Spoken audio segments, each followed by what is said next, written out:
Bismillahirrahmanirrahim. Nah, setelah tanah itu sampai ke tangan Allah, kemudian dicampur tanah-tanah tadi, inni khaliqu basyarum min tin. Sesungguhnya aku akan menciptakan manusia dari tanah. Jadi kita tidak dari monyet, Pak, seperti yang disangkakan oleh ahli sejarah. Allah sendiri mengatakan sesungguhnya aku menciptakan manusia dari tanah. Ini di dalam surat Shad ayat 71-72. Fa idza sawaituhu wa nafakhtu fihi mir ruhi faqa'u lahu sajidin.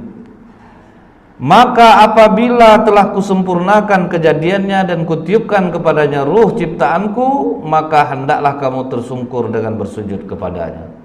Jadi dikasih tahu Allah, loh ini nanti kalau jadi, kalau aku tiupkan ruh ke dalamnya, aku perintahkan sujud, kalian sujud. Kata Allah kepada malaikat, baik ya Allah, kami akan mengikuti perintahmu. Sami'na wa ata'na. Maka Allah bentuklah jasad Nabi Adam. Berapa tingginya? 60 hasta, lebih kurang 30 meter, Pak. Setelah jasad terbentuk, Allah tidak langsung meniupkan ruh ke dalamnya, Pak. Dibiarkan jasad ini selama 40 tahun tanpa ruh. Itulah dikatakan Allah dalam hadis qudsi bahwa batas manusia ini berubah 40 tahun. Kalau sempat dah umur 40 tahun tidak ada tanda-tanda untuk berbuat baik, siap-siap masuk neraka jahanam.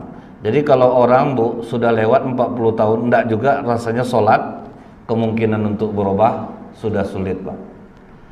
Jadi ternyata apa yang disampaikan Allah ini benar. Cobalah lihat orang yang udah di atas 40 tahun tidak juga sholat, Pak. Sulit orang untuk mengajaknya lagi, Pak. Kecuali keajaiban Allah. Kecuali keajaiban Allah lagi, Bu. Dan Allah akan cabut rasa malu di hatinya, Pak. Orang sholat lewat dia di depan dia, udah santai aja dia, Pak. Sudah tidak ada rasa malu. Ini udah dicabut Allah rasa malunya. Jadi ini yang kita takutkan, Bu. Kalau sempat orang tidak berubah juga sulit. Maksud saya tadi kecuali ada keajaiban Allah itu, Pak, mungkin dia ada melakukan amalan yang Allah ridho kepadanya. Itu kadang ada umur 50 baru dia berubah, itu ada umur 60 karena masih ada kebaikannya yang dipandang Allah. Kadang ada orang nih, Bu, dia sholat enggak, tapi akhlaknya baik, Pak, silaturahmi bagus. Mungkin gara-gara amalan-amalan inilah Allah memberikan petunjuk kepadanya walaupun dia sudah umurnya tua. Tapi kalau sudahlah amal baik nggak ada, sholat pun tidak, biasanya, Bu, sampai tua nggak akan mau sholat, Pak. Dan hebatnya lagi, Bu, justru orang-orang seperti ini jarang sakit, Pak. Jadi inilah kadang-kadang anak muda melihat kan, itu lihat bapak itu rajin sholat jamaah, sakit banyak, diabetes, darah tinggi, itu tengok atuk tuh, dari zaman Jepang belum pernah sholat lagi.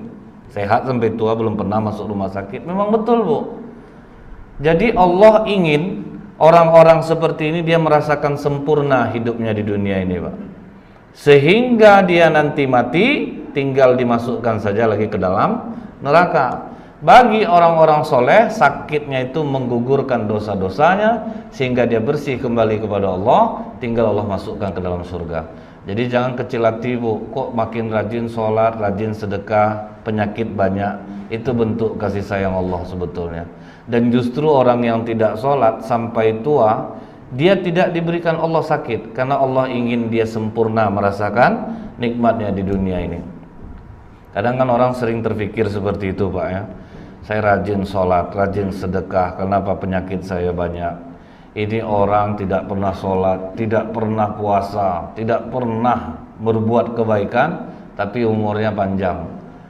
Inilah istilahnya dalam Islam, istidrak. Allah sengaja mengulur, Pak, tapi nanti bisa juga kena secara tiba-tiba.